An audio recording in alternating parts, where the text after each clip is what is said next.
Assalamualaikum warahmatullahi wabarakatuh. Perkenalkan saya Yudi Irawan dari Prodi S1 Manajemen.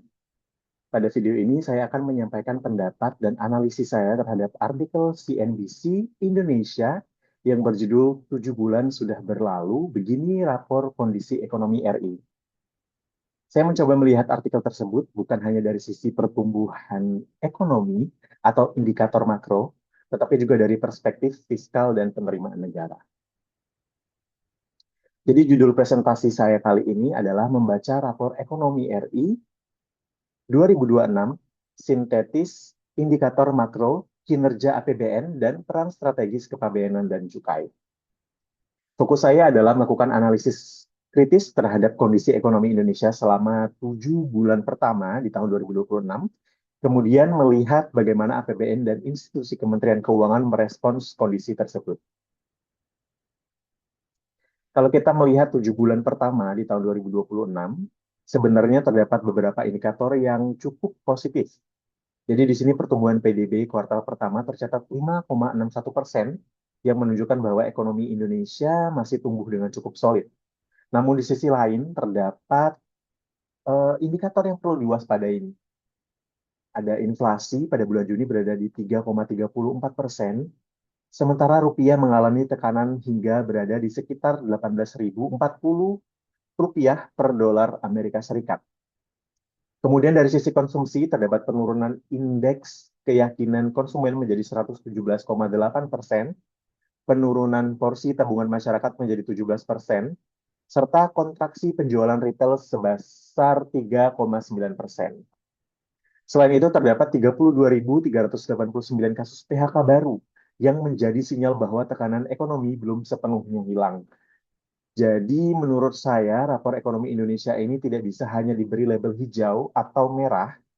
Ekonomi memang masih tumbuh, tapi terdapat tekanan yang harus diperhatikan, terutama pada daya beli masyarakat dan sektor real.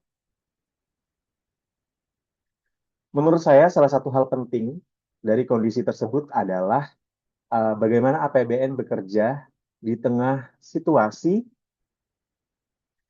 ekonomi saat ini. Jadi pertumbuhan ekonomi sebesar 5,61% tidak bisa langsung diartikan sebagai pertumbuhan yang sepenuhnya didorong oleh sektor swasta.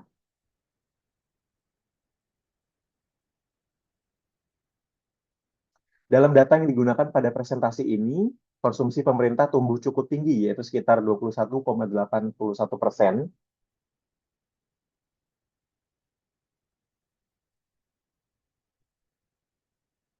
Artinya belanja pemerintah berperan sebagai semacam shock absorber atau penahan guncangan ketika konsumsi dan aktivitas sektor swasta mengalami tekanan.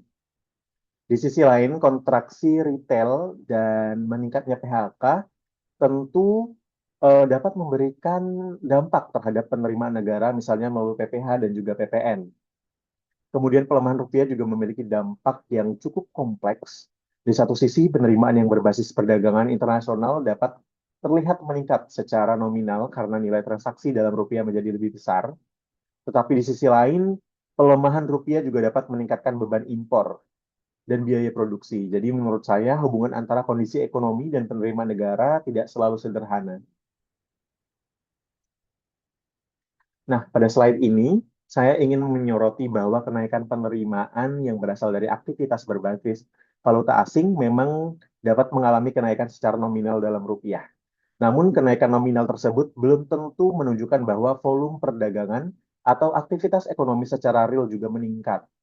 Ini yang saya sebut sebagai resiliensi semu berbasis kurs. Selain itu, terdapat tantangan dari sisi konsumsi. Walaupun PDB tumbuh ketika daya beli masyarakat melemah dan penjualan retail mengalami kontraksi, pertumbuhan tersebut belum tentu langsung menghasilkan penerimaan pajak yang optimal. Jadi bagi saya penting untuk membedakan antara pertumbuhan angka secara nominal dengan pertumbuhan aktivitas ekonomi secara real. Disinilah kualitas pertumbuhan ekonomi menjadi penting. Nah, kalau kita berbicara mengenai penerimaan negara, pajak tetap menjadi salah satu pilar utama. Namun penerimaan negara tidak hanya berasal dari pajak, ada juga PNPB, serta penerimaan dari kepabeanan dan cukai. Dari perspektif saya sebagai pegawai bea dan cukai, penerimaan kepabeanan dan cukai memiliki karakteristik yang sangat erat dengan kondisi perdagangan dan konsumsi. Jadi ketika nilai rupiah melemah atau nilai tukar melemah, nilai transaksi impor dalam rupiah dapat meningkat dan pada kondisi tertentu dapat meningkatkan penerimaan secara nominal. Jika volume perdagangan stagnan atau daya beli masyarakat menurun, maka penerimaan yang berkaitan dengan aktivitas ekonomi tersebut juga dapat menghadapi tekanan. Jadi menurut saya, struktur penerimaan negara sangat sensitif terhadap perubahan kondisi ekonomi domestik maupun global.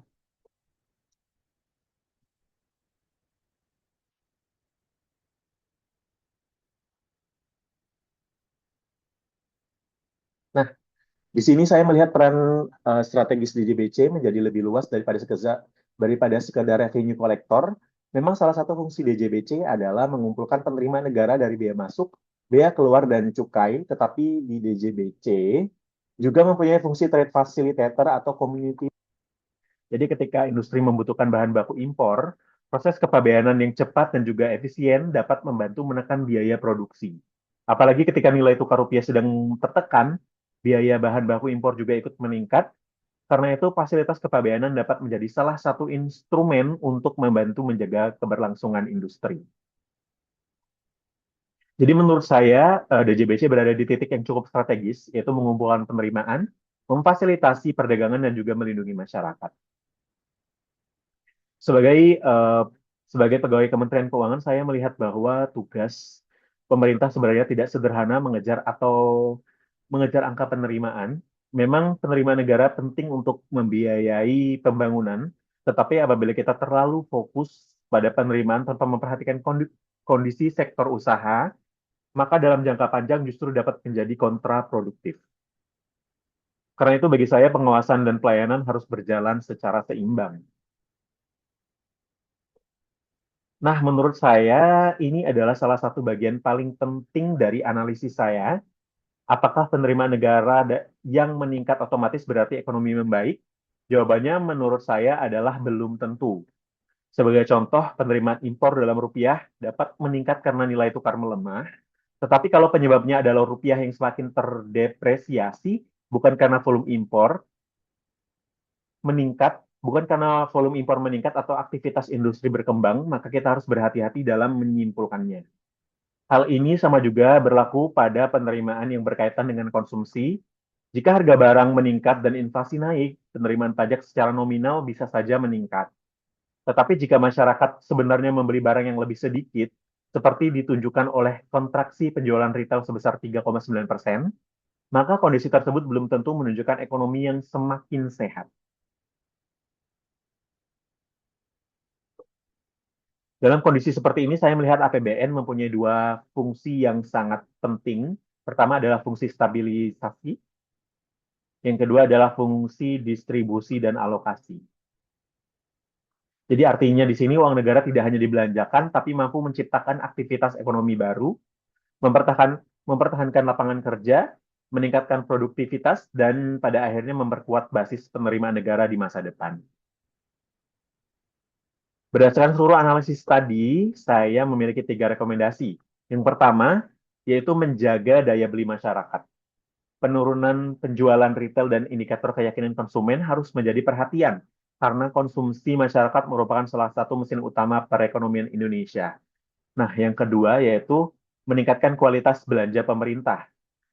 Pertumbuhan belanja yang tinggi harus diarahkan kepada belanja yang produktif dan memberikan multiplier effect, bukan hanya meningkatkan konsumsi pemerintah dalam jangka pendek. Dan yang ketiga, dari perspektif DJBC, insentif dan pelayanan kepabeanan perlu semakin adaptif terhadap kondisi industri, khususnya bagi sektor manufaktur yang membutuhkan bahan baku impor dan memiliki potensi ekspor. Dengan demikian, DJBC tidak hanya berperan sebagai revenue collector, tetapi juga sebagai trade facilitator dan juga industrial assistance. Jadi menurut saya inilah bentuk kebijakan fiskal yang lebih seimbang. Penerimaan tetap dijaga, tetapi dunia usaha juga diberikan ruang untuk bertahan dan berkembang. Jadi di sini kesimpulannya, menurut saya rapor ekonomi Indonesia selama 7 bulan pertama di tahun 2026 ini menunjukkan kondisi yang relatif tangguh, tapi belum sepenuhnya aman. Pertumbuhan PDB sebesar 5,61% merupakan sinyal positif, namun kita juga perlu melihat adanya tekanan pada nilai tukar, daya beli, penjualan retail, dan juga tenaga kerja. Karena itu, kita tidak boleh hanya melihat satu angka pertumbuhan ekonomi atau kenaikan penerimaan negara untuk menyimpulkan bahwa perekonomian sudah sepenuhnya sehat. Bagi saya, APBN harus tetap berfungsi sebagai shock absorber, sekaligus menjadi instrumen yang mendorong pertumbuhan ekonomi yang lebih berkualitas. Dan sebagai pegawai Kementerian Keuangan, khususnya di DJBC, saya melihat bahwa peran kami bukan hanya sebagai pemungut penerimaan negara. Kami juga memiliki peran untuk memfasilitasi perdagangan, menjaga industri, dan melindungi masyarakat. Jadi, saya boleh menggunakan analogi dari artikel ini, ekonomi Indonesia memang seperti kapal yang masih mampu bertahan di tengah cuaca ekstrim. Tetapi tidak cukup hanya memastikan kapalnya tidak tenggelam, kita juga harus memastikan mesinnya tetap sehat, awaknya tetap bekerja, dan kapal tersebut tetap mampu membawa Indonesia menuju pertumbuhan yang lebih kuat dan berkelanjutan. Demikian pendapat dan analisis saya terhadap artikel CNBC Indonesia. Terima kasih atas perhatiannya. Saya akhiri. Wassalamualaikum warahmatullahi wabarakatuh.